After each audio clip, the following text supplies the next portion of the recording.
Hello there, ladies and gentlemen. Moletrap here, coming at you with another StarCraft commentary. Welcome, everybody. Welcome to the show. We got Stork in the house! My man! Samsung Kan Song Byung-gu. It's gonna be the purple Protoss, the most powerful Protoss color. At the left side of the map here, and he's gonna be playing against Action up at the 11 o'clock position on the map. Who's our Zerg player here. And I'm excited to be casting some Stork. Stork's like one of my favorite players. And but he was not one of the old school folks, so since I've been casting a lot of older games, I haven't been able to cast too many of his. We've been watching a lot of Stork games on the live streams, the watch parties that I do on Wednesdays and Saturdays, but I haven't casted him in a while actually, so it's gonna be nice to...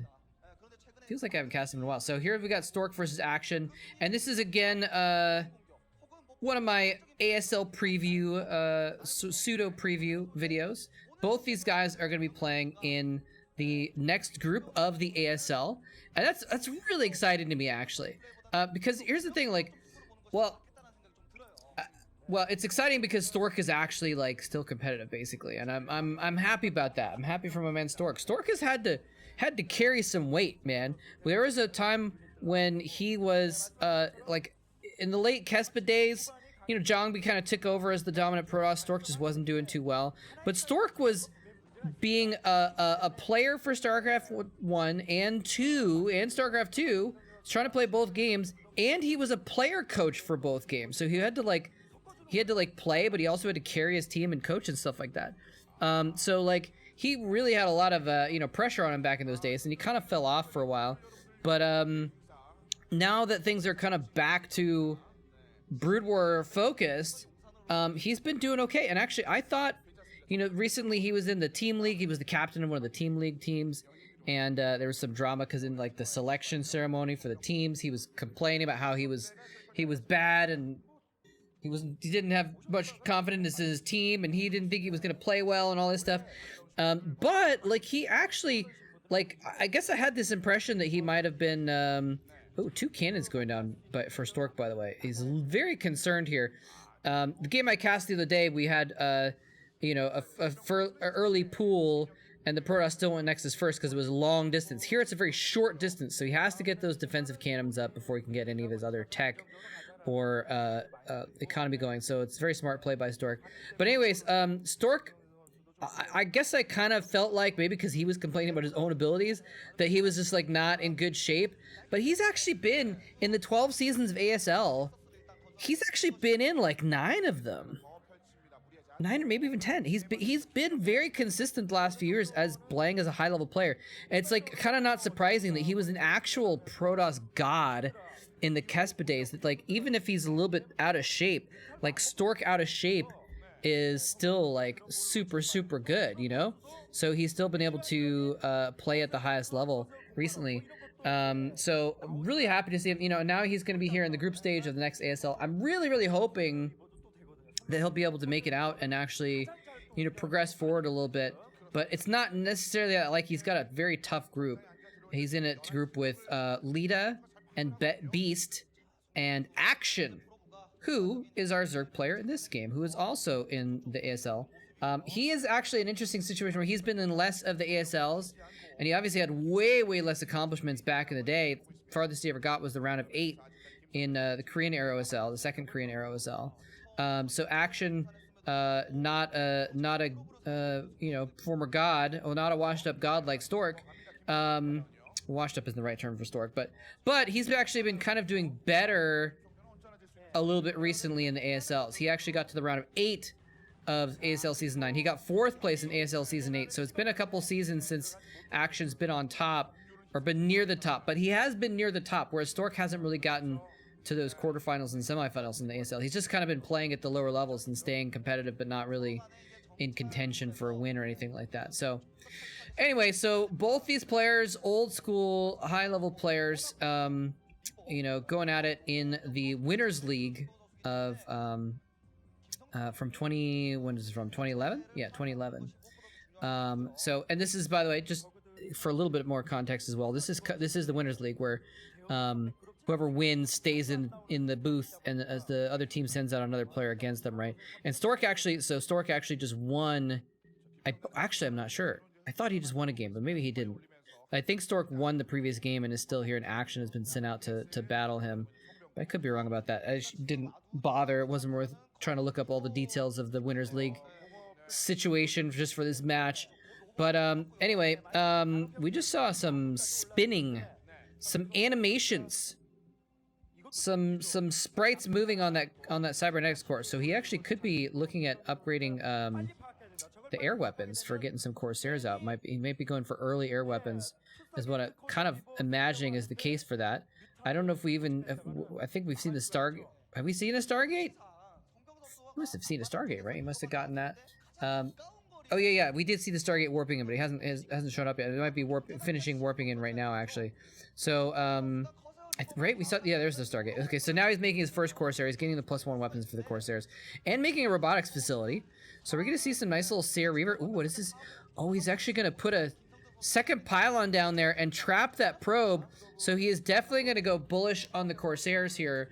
It's a trick that you can do to, just like you can clump Mutalisks by grouping them with an Overlord that's far away, or a Larva or Burrowed unit or something like that. If you trap a probe or something like that with your Corsair group, it'll also clump up your Corsairs. Make it extremely hard to clone your Scourge to try and kill them off. Makes it much more difficult to catch them and target fire them down with Hydralisks as well. So he is, oh, what is going on? No, he wasn't paying attention. Actually, somehow the first Scourge was like, I got this. And the second Scourge is like, wait, what? I just woke up. I haven't had my morning coffee yet. Oh, Scourge coming in from the side, picks off the Corsair. So Stork investing heavily into the Corsairs and already losing his first one. The second one is out, but there's Mutalisks.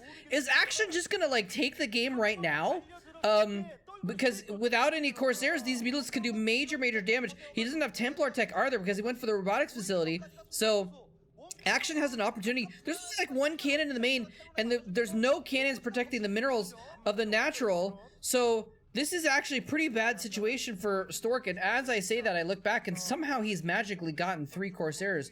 So he actually has built up a decent Corsair count thus far, but 3 is not enough, though, to prevent these Mutalisks from doing enough harassment, or doing any harassment. He's going to put him over here. Okay, 4 out now. Does he have a second Stargate I didn't see or something like that? I asked that question knowing it's not the case. There's no second Stargate, but it's just he had like no Corsairs, and then he has 4. I don't know. It's weird. It's weird times. Anyway, regardless though, Action has map control. Stork has this Reaver out, which is nice. It's parked by those cannons. The Corsairs are protecting it, so I don't think that Reaver's in danger, which is good because he needs that Reaver in case there's a bust of some kind. The Reaver will be the only thing stopping him from dying to some mass Hydras going right now. I think Action knows that it's going to be tough to crack that nut though. And but he also knows he has map control, so he's taking that third base. And actually, is he just powering up off these 3? It looks like he's just powering up. I was kind of expecting him to maybe even go for a 4th base, but he's powering up, getting his drones going regardless. He's using his map control to make sure he's got a full economy going on. Corsairs moving in here, not targeting the Scourge. They're targeting the Mutas. The Mutas were a bait. The Mutas bait the fire from the Scourge from one side. Sorry, bait the Corsair fire from one side. And, oh, the Reaver's actually going to drop here. Nice. Scarab picks off a lot of Lings, which is going to allow these Zealots to do more damage, which is going to allow the Zealots to protect the Reaver in turn back again. So he's shut down mining at the main base here. Is he going to get any significant damage done, though? He might try and go for that spawning pool. I highly doubt he has the damage upgrade for the Reaver, so it'll be a lot longer for him to take care of that. Oh, he's actually moved the drones back in preemptively. He thought the Hydras were going to take care of the Reaver, and they didn't. The drones ran in and were like, wait, what? Let's get out of here. Oh, he saves the shuttle with the Reaver. Nice. That was a little bit of a silly sound effect there I just made. Okay, this is really random and weird, but it's reminded me of a podcast I was just listening to. Oh, Oh, wow. These mutas were really injured. So actually, even though the Corsairs have been whittled down slowly, he has managed to get enough Corsairs up, and which is the damage upgrade on them. He's able to take back control of the air. Stork being a little bit sloppy and losing Corsairs to Scourge, but still managing to get control of the air back. Just maybe not enough of an investment from action into those extra mutas to really do a lot of damage with them. Actually, the Reaver's coming back in here for another go. The Hydras are there. He's going to spot it and say, nope, JK. JK. Of course, what are these Corsairs doing? They're going to JK also. Oh, man, I don't think I think that these Hydras were on attack move. Otherwise, I think they would have picked off that. So there we go. Now he's got enough Corsairs where they're clumped up like that in a group. When they've got the +1 weapons, they're basically immune to Scourge now. And so now he's gotten up to that point. I think he's got like 6 Corsairs in that mix. 3 Reavers as well. So he's immune to ground damage. He's immune to air damage right now. So Stork is in a solid, safe spot at the moment. It's not enough that he can go out and kill action at this point. But it still means that he's in good shape right now. So he's not, doesn't have to worry about getting busted right now with anything, with air or ground. So nicely done. But I was going to talk about a podcast, and now I don't even remember why. It was maybe you remember why, and so I'll still tell you what the podcast was about. I heard a podcast about how when there was wildfires in California, they actually had farm workers go back into the evacuation zones and risk being burned alive, essentially, to take care of crops and livestock and stuff. And oh, the workers, the drones, right? The drones went right back into where the Reaver was to mine some minerals, even though it was dangerous. So that's the comparison I was making. Anyway, I listen to a lot of podcasts. Oh, the shuttle goes down. I think there might have been a second Reaver inside of it as well. The first Reaver that drops out was an injured one, and it goes down too. Huge blow to Stork's army right there, losing 2 Reavers in rapid succession, getting very little damage done. Of course, those Reavers had gotten some damage done earlier, but it's now been mitigated back again by picking off those Reavers and shuttle for basically free. Well, for action, not for free. Free's not playing in this game. It's Stork is the Pro-House player, not Free. Hardy har har. Oh, that Reaver is out and dangerous and vulnerable. It's both actually. I meant to say in danger and I said dangerous, but that's the case also. It is still dangerous even though it's vulnerable. Corsair's running out doing some damage to these overlords. There's only a couple of Hydras there, so he's able to get a decent supply count down. And he's actually going to suicide 1 or 2 Corsairs to finish off the damage on those overlords, but probably a good move. Oh, juicy overlords flying right by those Corsairs. They're not going to be able to cash in on that though. There's too many Hydralisks, and the overlords are able to get over to them.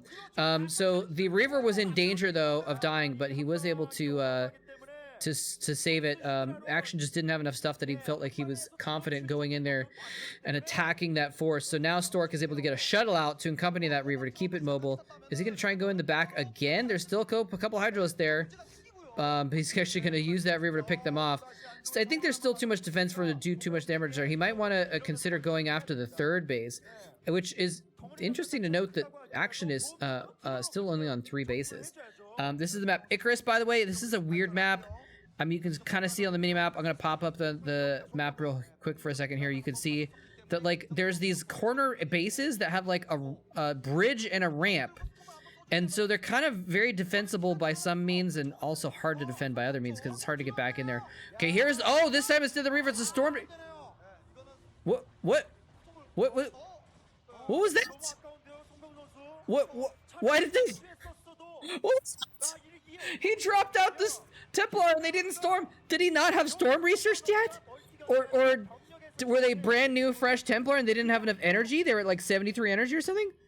I think he might not have researched storm, because then he actually lost the shuttle to the Hydrals below, which is a huge blow, losing 2 Templar for no reason, and the shuttle not getting a single storm off. He dropped the Templar back out again, and it didn't even get a storm off on the Hydras. So that was a pretty sloppy move by Stork. I don't know what happened there, but something went wrong. He was prepared for... He must have, like, had the storm drop all lined up, and then he just was, you know, typed in all caps in his brain OOPS and was like... So I don't know what happened there. But something went wrong there. I think it was not a micro error where Stork just forgot to cast the storms. I'm pretty sure that something happened that made it so he couldn't cast the storms. Either it wasn't research. Anyway, so a bit of a blunder here. Stork is being a little bit sloppy here and there in this game, but still has pretty good control. You can see he has those Corsairs still roaming around the map. He hasn't done what a lot of He hasn't yet done what a lot of Protosses do in the mid game and like just suicide his Corsairs off to die in later on in the game when they're just not as useful anymore. What are these Zealots doing? The Zealots just running right by some juicy targets of some Hydralisks, letting the Dragoons take care of it. He's going down into this base to try and attack the drones. And it looks like he's gonna get a few drones actually, which is a good thing to be able to get those kills, because as you can see, Stork has gotten a third base up and he's trying to get a fourth, but Action has got a fourth and he's trying to get a fifth. And if he doesn't put a damper on Action getting those extra bases up and running, it's going to be a real problem for Stork, even if he has 3 bases up and running. 4 bases for Stork is a significant economy, but it's going to be tough for him to actually saturate all those. Okay, now, oh, here we go. Dropping those Reavers down in the bottom right base. That was some long Scarabs. Long Scarabs. If you guys seen that commercial, it's funny. If you haven't, you're probably wondering what the heck I'm talking about, though. Let's that one last Scarab go off to kill some Lings. Is he going to get the hatchery? He's trying to target it down. Now he's trying to escape. He's not going to get the hatchery, but he is going to escape at least with that shuttle and those Reavers, so not losing those this time at least. So Action, but that's pretty low. I would not be surprised if, actually I would be surprised if not. I would be surprised if he doesn't send like a DT down there to try and just chop up the last bits of that hatchery or something like that. Anyway, we're seeing Action's first person view here a little bit, and I didn't quite get my eyeballs up to the top right in time to see his supply count, but that would have been interesting to note. Stork is putting a lot of pressure on this bottom right base, though. He wants to finish off that hatchery, polish off that bit of economy, but now the lurkers are on the ramp, and there's a bridge funneling them into that ramp as well, so it's a very, very secure location. But again, it's pretty secure for Protoss as well, because, I mean, taking similar bases. Oh, he's back at it with the Reavers, killing off the Hydralisks and the lurkers there as well, so doing a significant amount of damage. You know what? Also, there's not many bases on this map either, I'm realizing. And oh, the Dragoons. Go. Why did you run to where the Dragoons were? The Dragoons were right there. Just run to the left. Save this guy. I love you, Stork. I love you, but he's playing a little bit sloppy today. Gotta admit it. He's gonna polish off that hatchery though. Nicely done. But what I was gonna say is these corner expansions are very easy for a Protoss to hold, because you can put down something on the ramp, a couple cannons behind it, put a Reaver behind it. It's pretty golden, right? But they can be then a little bit vulnerable when they get to Dark Swarms and what have you. A little bit hard to hold. Still not as hard as it could be, but I guess if you have the AoE units behind the buildings, it's okay. But one swarm on the ramp will nullify most of the cannons and let stuff get in there. Anyway, Action doing a little bit of a skirmish here in the middle of the map. This is just a skirmish. Stork only having a few Dragoons there, but he's able to get some Psy Storms down, polish off a couple of those units, some important Lurker units as well. So Stork just kind of now posturing in the middle. And, you know, he doesn't... Stork doesn't... Spork. Spork doesn't have to kill him now. That'd be a good name for a programmer, right? Spork. Stork has done the damage in the bottom right. He slowed down the mid-right base as well. So he... Well, you know, I was about to say there's not a lot of pressure on him, but now Action has gotten that top right base... Oh, he's had the top right base, the side right base up and running. He's getting the side right natural expansion up as well. So Action is going to be on 5 bases here pretty soon. So it is actually incumbent on Stork to do something about that pretty soon. Stork has been on 4 bases for all, but doesn't look to be trying to get any more. He doesn't really need any more either. 4 bases is plenty at this current situation. He just has to play tactically and try and tamp down Action's efforts. He doesn't, like, Stork doesn't need to try and get extra bases. He's got those nice, secure, easy corner bases above and below his main. So now it's up to Stork to stop Action from getting his economy out of control. Reaver's slow crawling out of that bottom right to try and get back into the battlefield. Might want to send a shuttle down there, and oh, they're just going to run into some... run into some lurker fire and get polished off by Lings as well. So just a little bit of waste. He didn't send a shuttle down there to pick those up. Could have been more useful. Point of fact here, in case you weren't aware of it, Reaver's more useful alive than dead. Now you know. Mole-trap facts. And but yeah, Stork is doing a good job of kind of being a presence on the map. But again, he needs to start thinking about trying to move into those expansions. I don't know if he's gonna actually be able to get into those expansions. He's kind of having to play dodgeball when the balls are spines from lurkers. He's trying to dodge around here a little bit left and right. And is he just gonna... his army's been dwindled down to this small bit. And I feel like this is a little bit of a mistake for him to fight right now. I feel like he needs to fall back and regroup with some other units. He needs those AoEs. He just... Oh, there's some Templar in there. They do get enough for a storm, so... Okay, now he's rejoined with some of those Zealots coming in. But oh no, Templar that have been move command or attack move with the Zealots or something like that coming out on the right are going to die to Lings without casting their storms. Okay, that one did cast a storm on itself and suicided to kill a few Lings with it, but still, Stork needs to death ball it up. He's like kind of running around with these small forces, and Action is picking off the small forces here and there. Stork is not getting the death ball going, and as such, all of his groups of units have been picked off kind of separately. The main group in the middle got dwindled down, and then it kind of couldn't quite meet up with the reinforcements, and the reinforcements took damage, and the main force took damage, and then both died, and then what he had left grouped together, but it wasn't enough, so it died as well. So, Stork's death ball is now no longer there, and so it's up to Stork to now play defense mode while Action tries to take out his bases, while Action gets the bottom right going up again. We can see, I think, a drone down. I think he sent down a drone down there to take that. So Action at 1, 2, 3, 4, 5 bases up and running, and total map control as well, as you can kind of see just looking at the mini-map. It's all yellow all over the place. You know, Action is just micturated all over the mini-map right now, and Stork is forced to cower on the left side at the moment. He has put up a decent force, and he's, I mean, at least he's being proactive here, and trying to be a presence on the map. These Reavers without shuttles are just killing me though, crawling around until they die. Ooh, nice little drop here. 4 Zealots running in. Oh, there's some Hydras there and Unsunken, so it's not actually too much damage though. But I was thinking it might be a good opportunity to snipe some tech buildings or something like that. Maybe snipe upgrades or something along those lines, but he's not going to accomplish either of those. Oh, is he going to get the Sunken? He gets the Sunken at least. Okay, there's a shuttle now finally. Probably has some Reavers inside of it. He's got some High Templar moving out into the front. You don't want to lead with the High Templar. Nice Plague. Coating some red goo on a significant number of Zealots there. This Zealot's going to... Okay, he's gonna run into the natural, but he's gonna die there. But Stork trying to set up a 5th base, which he's gonna need pretty soon. That's gonna get shut down. Stork pinned up against the side here. The Lurkers are gonna come in from the side as well. If he gets pinned up against that wall with the Lurkers getting on top of him, it's gonna be really, really rough battle. But he does... Did he just consume a Lurker?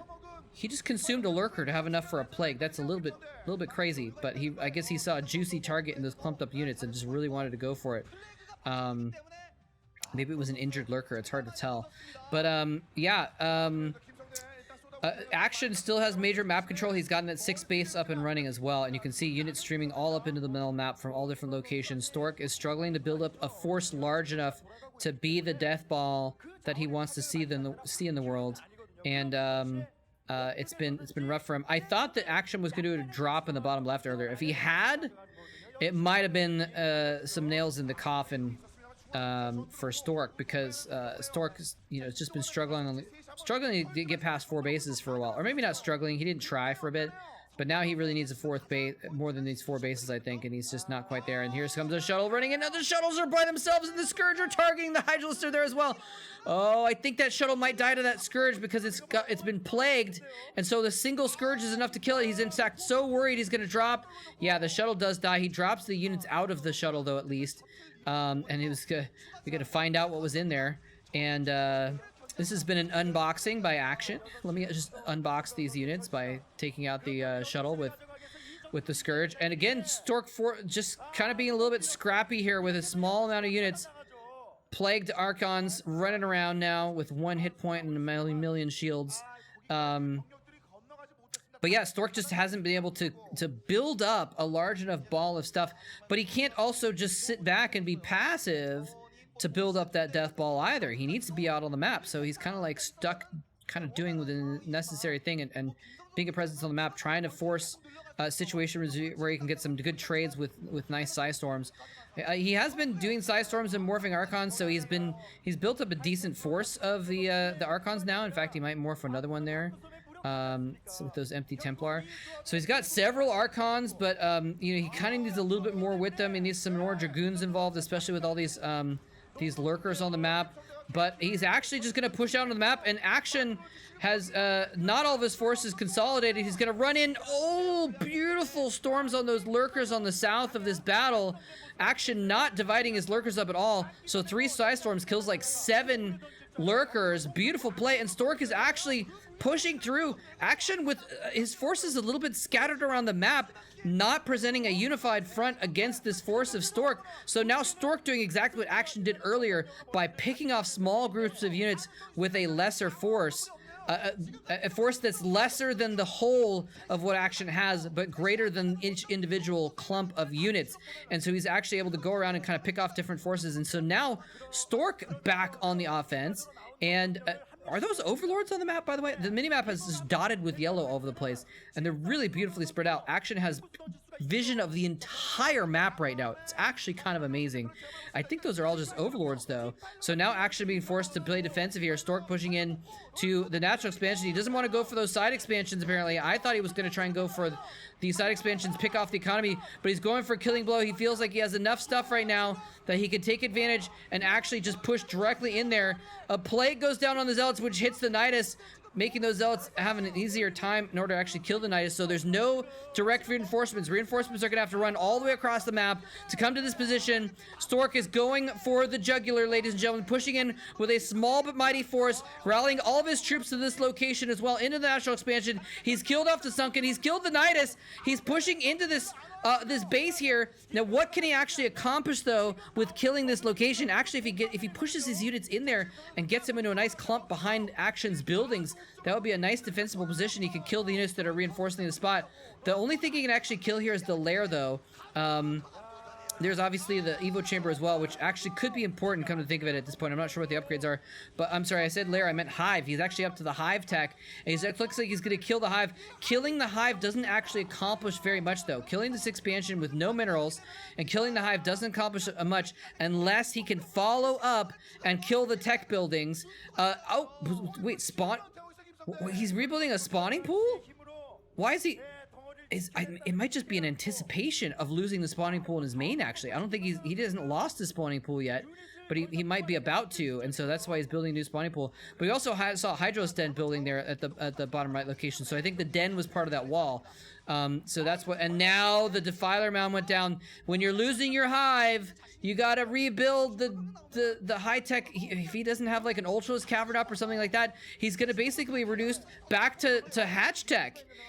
I don't think he rebuilt anything. He now has no more hive units, no more defilers, no more. Well, he can still build lurkers, actually, because he rebuilt that. But the spire goes down. Okay, now so the spawning pool was in his main. He's rebuilt that preemptively already. But basically, it's going to be too expensive for him to get back to the hive tech or even back to lair tech. So Action is now disabled, and he's going to have to play with Lurker Ling Hydra for the rest of the game. And Stork is at Reaver, High Templar, Archon mode. And so I don't think it's going to... Oh, nice. Well, actually not a nice drop at all. I don't know if he killed a single drone with that drop, but maybe he's going to with this one. Oh, yeah, nice. Could have been better. Could have stormed a little bit more further bottom below that and killed more drones, but still got a decent chunk of drones there. And disrupting mining, though, crucially. That Templar looks like the Templar has 4 kills on it now, the one that whiffed before, because it just like stayed there. Like, Action doesn't even have a spire. He can't do anything about that High Templar just chilling above his base, storming whenever it gets enough energy. So that Templar is probably going to get even more kills as it goes on. Stork is trying to secure a 5th base, by the way, which is pretty crucial in the next few minutes. If he doesn't win in the next few minutes, he's going to be running out of money at a few of his bases, and so Stork is trying to secure that bottom base now.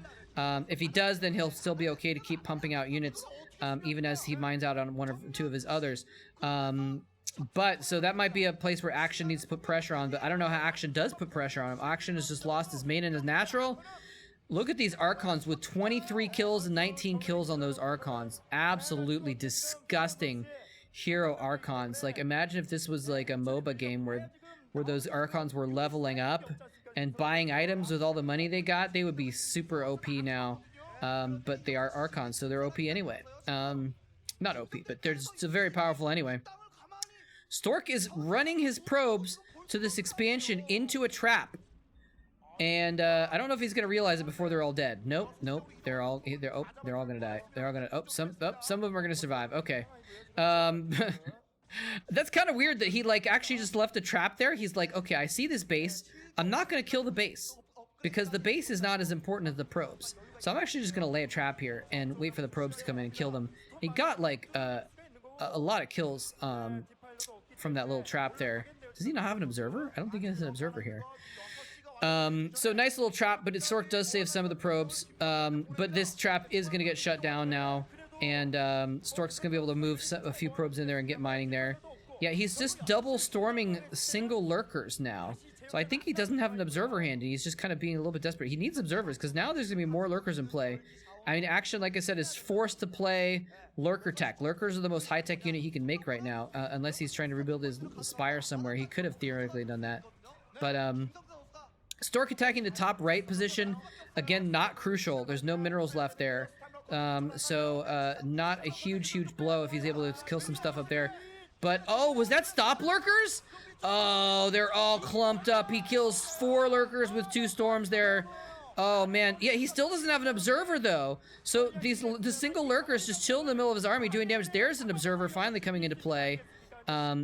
He's forced to waste so many storms, though, on single lurkers. But getting a few lurkers with a couple storms was a very nice little pickup there. So, but Stork's, by not being able to deal with these lurkers very effectively or very quickly, his force has gotten whittled down. So now Action has pulled back into striking distance of winning the game here as Stork mines out as his other bases. He does have the 6 o'clock position. It's very well defended. Here comes some probes coming down to that location as well. The Zerglings are like, free kills, JK, we're not gonna go for those free kills. That's a bait. What is this Templar? He's checking this Templar to see if he has any Stormsville. So the top bases are all dead or mined out for Action. He's stormed at one of the bases, so Action's only mining on 2 bases right now. That's kind of weird. They switched to Stork's first-person view, switched out of it, switched back into it. Or was that Action's first-person view? I wasn't paying too much attention. Anyway, Stork looking like he wants to take this second base. Action taking the natural expansion of the main that Stork took. Both players desperate for money, and that because that is the last base that hasn't been taken right now. That natural at the bottom at the 7 o'clock position is the only base that is not currently being mined or has been mined out basically on the entire map. There's not a lot of bases on this map actually. So that is crucial real estate for both players. Stork having that 6 o'clock main though is, as long as he can defend that, I feel like he does have the advantage for going to the rest of this game. He can still keep putting out. He's probably mining his dead gases enough. He's got enough dead gases that he can still keep mining them. And, 6 kills on that Templar now. So he got another storm off and killed 2 more drones. You know, you might as well. It's not being super effective, but it's really hindering the mining at that location. Anyway, Stork has 6 o'clock well defended, which means he's going to be, and with his other gases, and he's still got some minerals left, I believe. Actually, no, he might not have any minerals left at any of his other bases. That might be his only mining right now, actually. We'll have to see if they glance around the map. I'm seeing on the minimap in his main there's a little bit left, but that might just be, sometimes they'll leave like 10 minerals in their main just so they have something to right-click probes to. Ooh, losing a shuttle. I wonder what was in that shuttle. But anyway, where's the storm? Storm a little bit late on those Hydras, but Stork, again, Stork has just been able to keep up his production. So he's got a significant group of units built up again, even though it was a few minutes ago he lost everything. Significantly, it's a lot of Archons, right? Archon's very, very strong, but not necessarily against Hydra's Lurkers. He needs to get some Storms down there. He might be out of energy right now, but at least he did cancel that 6 o'clock base or the 7 o'clock base for action. Yeah, so he's actually going to lose. He's going to lose some units. He's going to have to be forced to fall back up the ramp. And, oh my gosh, there we go. There we go. Some nice little squad of High Templar coming out there. So the 7 o'clock natural remains contested. Neither player able to secure it. First, Stork kind of securing that area, being forced out by Action. Action taking the base, building the hatchery, being forced to cancel. Stork being forced out of there in return again. So both players not able to control that base, and that base is crucial right now. And so Action actually putting some lurkers there as well, kind of as a defense from Stork going back down. And oh, this shuttle! Okay, he spotted those Hydras before that shuttle flew through them and died. So nice little pickup there. So Action now controls the 7 base again. What is the shuttle doing? Okay, he turns around again. He's paying attention to the shuttle, luckily. Probes running around the map kind of randomly. Wow, this has been this has turned into an epic game. It looks like they're gonna mine out the map at this rate, ladies and gentlemen. We're showing Action's bases. He has 2 bases that are still mining. The third one is almost mined out that we're seeing right now. He's actually deleting some gas in order to pick up some minerals there. So that base is gonna mine out soon. So in about a minute, but actually, the other bases are close to mine out too. So in like 3 minutes. In 3 minutes, Action will not be mining, and Stork will be. And this was a little bit of a silly drop. Okay, there's less silly. I thought he was just dropping on the Sunkens and then letting him die. But he still didn't get too many kills. Not a silly drop at all, after all. Stopping that base from mining. Now, that was not the most crucial base to stop, though, because, of course, look at that. They're showing 1,500 minerals in the mineral field. It's a full stacks on that base. Has not been mined. It's a virgin base at the 7 o'clock position, and both players want it. You know, both players are really hoping to get those minerals. Now here's the thing: Stork wants that base. Action needs that base. Stork can keep mining even if he doesn't take that 7 o'clock position. Action cannot. He's about to mine out his bases. Some nice storms as well, by the way. And again, morphing the Archons, getting the storms down, morphing the Archons. Very nicely done. That's why he's got this high Archon count. Action coming in here with some forces, though. This may be Action's last chance, actually. It looks like he's got a little bit of an advantage. He's coming with a group of units, but no, it does get fought off by Stork. He's got the observers there this time, so the Lurker's not able to do enough damage. And you can see there, yeah, there's probably only a few hundred minerals left on some of those chunks of the bases that Action has mining. So he's in dire trouble. It's just a minute or 2 left. Action's going to be able to keep mining on those bases.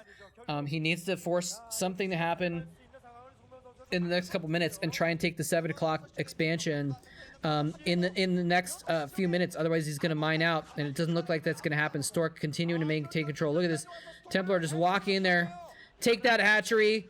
Take that 1 drone and 1 Hydralisk, but it's enough. Killing those units is enough to make sure that that Zealot and the Dark Templar there can keep chopping away at that building. And there's the GG as Action is stopped from mining at that base. Not able to deal with it. Not able to deal with the roving army in the middle either. Not able to get another base. There's no more bases on the map to take. And Stork just was able to maintain too much control of that southern area. Not total control of it by any means. Action had control of it for a lot of the time, but Stork was able to at least maintain enough control of the south that Action could never actually mine from that base and get his economy up and running enough to combat Stork. So even though Stork only had 1 mining base there at the end, he was being effective enough with his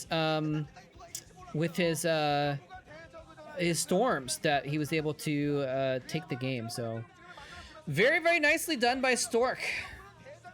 What a baller. What a baller. Even though, as I pointed out before, he was pretty sloppy in the early mid-game. He made some mistakes losing shuttles and reavers and templars and You know, having that storm drop, that was the silliest storm drop ever, where he actually did a beautiful rolling drop. The 2 Templars, the drones were ripe for the picking, and then the storms didn't go off because he didn't, like, maybe hadn't finished researching it or something. Any call, talk, play, love.